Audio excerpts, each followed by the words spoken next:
Hello everyone! Today I'm going to share with you some tips and tricks for makeup for glasses, and this video has been a long time coming, so I do apologize for how long it took me to put this together, but I did want to make sure that any of the tips and tricks that I did share with you were really valid ones and actually realistic ones at that, because I know a lot of you have seen makeup tutorials that recommend you wear false eyelashes with glasses, and for me, that's just not realistic. Generally, when I wear my glasses, I want makeup that's simple but really makes my eyes pop. But today, no false lashes will be used, and actually, I'll be using a different product range than normally. I have finally gotten around to purchasing Dolce & Gabbana cosmetics, and what better way of introducing Dolce & Gabbana cosmetics to my channel than wearing Dolce & Gabbana eyeglasses for my makeup for glasses tutorial, right?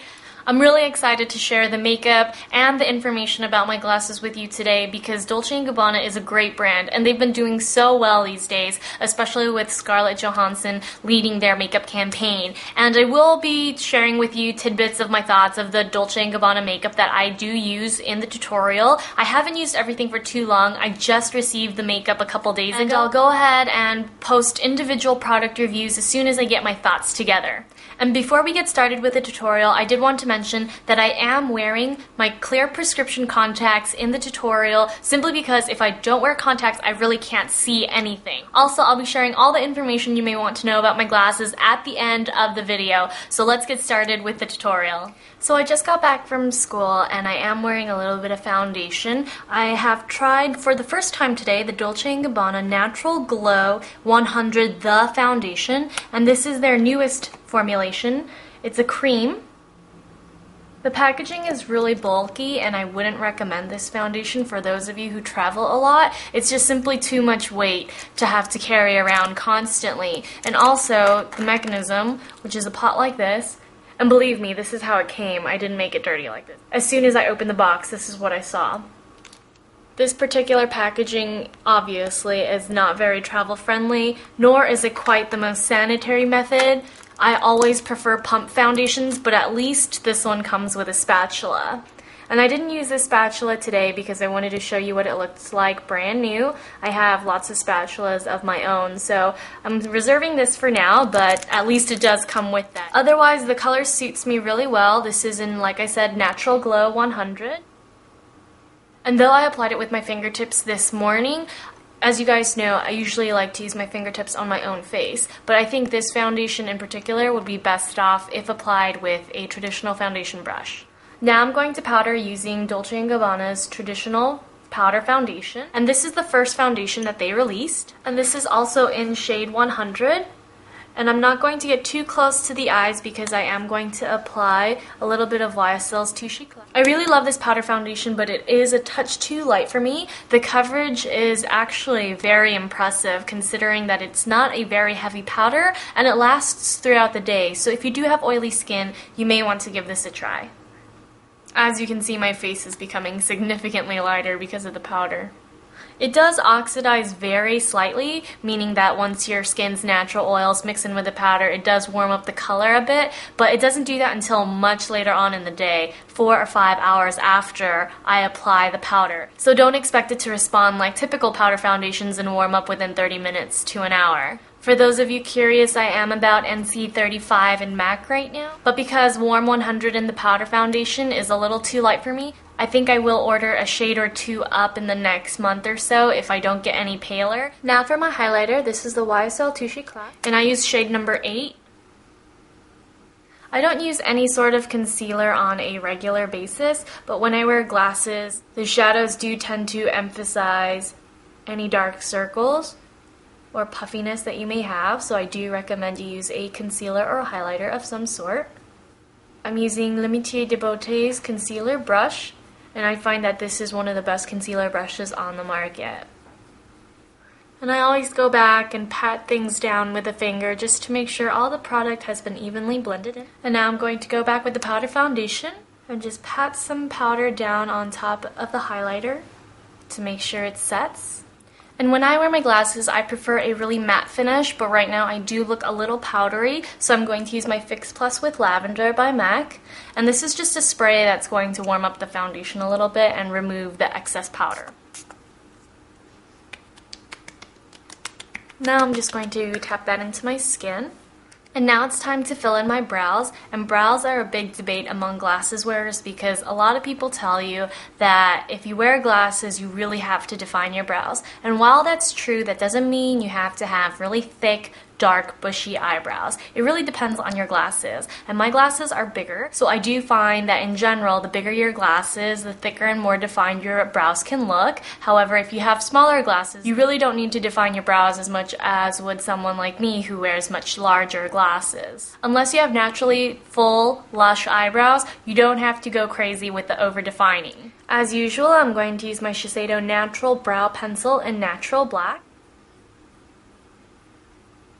And like I mentioned, don't focus on the over-defining, just make sure your eyebrows are really well groomed because a well-groomed eyebrow contributes to a polished look, which definitely helps enhance your appearance when you're wearing glasses. First, I'm going to prime my eyes with NARS's eyeshadow base.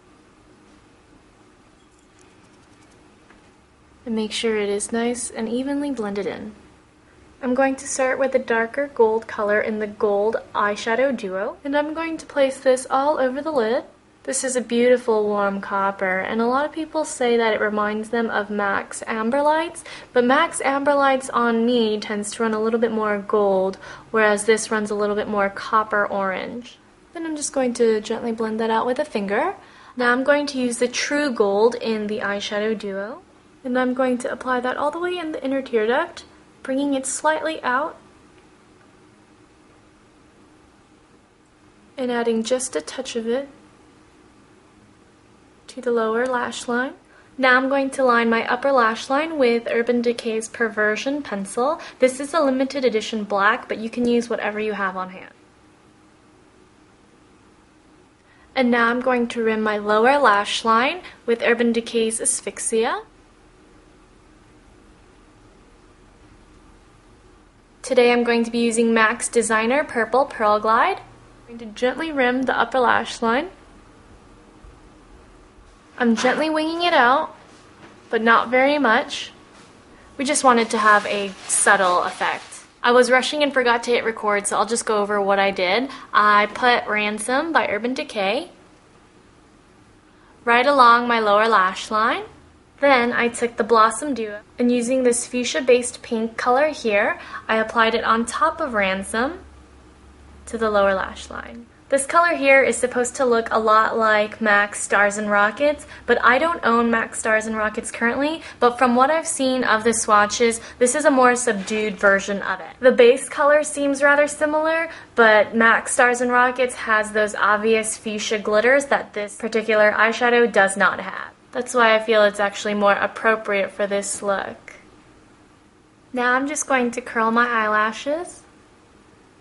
And I'm going to apply one coat of Hypnous Drama Waterproof onto my upper lashes.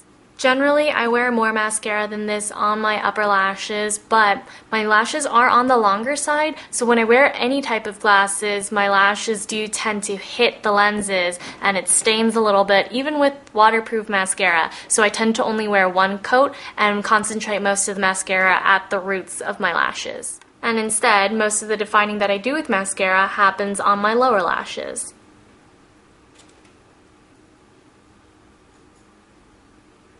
I'm actually going to apply 3 coats. And that is it. I'm going to finish up my other eye and I'll put on my glasses and I'll be right back. And there you have it! The final look. Now I'm going to finish up the rest of the face, starting with my contour. This is the Dolce & Gabbana blush in tan, but it actually makes a great contour. I'm just going to pop this underneath the cheek. And beyond eye makeup, actually, I find that contouring is the most important part of wearing glasses. Because when you wear glasses, your face tends to lose a little bit of shape, so you want to chisel it back and give your jawline and your cheekbones a little bit of that shape. Now I'm going to bring some color back into my face using the Peach blush. And I'm going to use the mini brush included. When I wear my glasses, I like to keep my blush on the apples of my cheeks. And Peach by Dolce & Gabbana is actually a peachy pink. And I think this makes a great everyday blush. And this might actually become my everyday blush. And now to top it off, I'm going to use Dolce & Gabbana's newest lip release. This is called Sensation, and this is a gloss lipstick duo. I've worn this a couple times, and I'm not a huge fan. I really like the elongated tube. The packaging's great. I just feel that the color is very sheer, and it doesn't read as pink as it does in the actual tube. And it's also very glittery, but it doesn't appear glittery. So I just get glitter particles flaking off later in the day, but the glitter isn't very apparent, which is actually a good thing in my opinion. And to top it off, because you do want a little bit of color to balance out the frames and the brows, you do want to wear a gloss if you're not opposed to it. So today I'm going to use my Leo Ellie Blooming Gloss, and this is a number 5, Vanilla Pink, I believe it's called.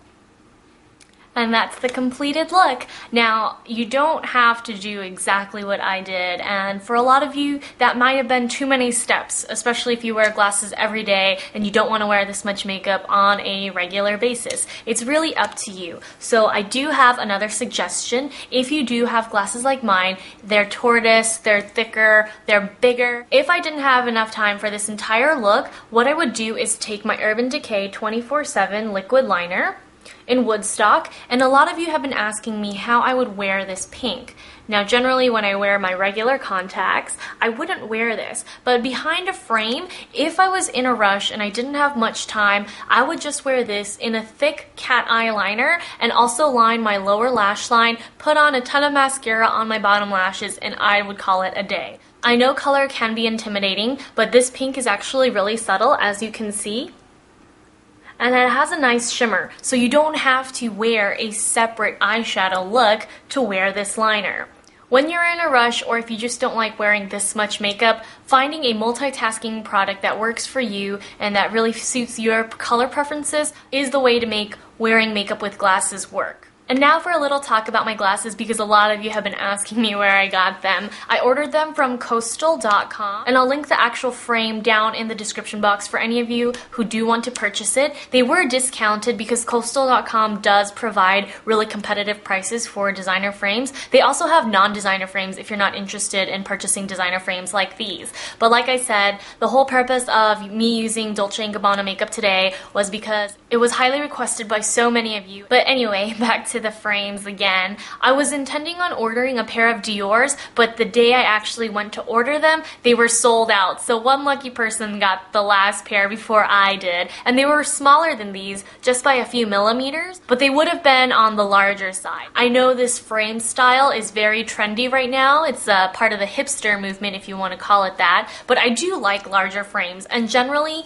I don't wear frames this large, but at the moment I think it's alright because first of all, it is trendy, and though I generally don't consider trends when I do pick out my glasses, I figured that this time around I might as well choose something trendy enough so that it would interest you guys, and I could also, if you didn't know that these kind of glasses were in style, inform you of the latest trend. If you want similar frames like these, but you think that the measurements are a little too large for your face, the great thing about Coastal.com is that they give you the millimeters for the length of the leg, the width of the glasses, and also the length of the lenses. So if you take these frames into consideration, and I don't have a very small face, I don't have a large face either, but I'm quite in the middle, so if you want to buy frames online, it's really important that you look at the millimeter measurements. And for those of you who have never bought glasses online, it really does help to go try on a pair in store, get the measurements, and then you can see what you actually want to order online. Those are just some shopping tips that I've realized over the years of purchasing things online, but because all the measurements were provided, it did give me a little bit more freedom in selecting which glasses that I was choosing, and it also made me feel more secure about my choice. If you're interested in this particular style though, I highly recommend you go and purchase them as soon as possible. So if you want them, I do recommend that you go take a look at them now and see if you actually would consider ordering them before they're gone. I hope you found the tips and tricks that I shared with you in this video helpful, and if you have any questions about Dolce & Gabbana makeup or these glasses that I'm wearing, feel free to go ahead and leave them below in the comments. Thanks so much for tuning in everyone, and I'll see you all very soon. Bye!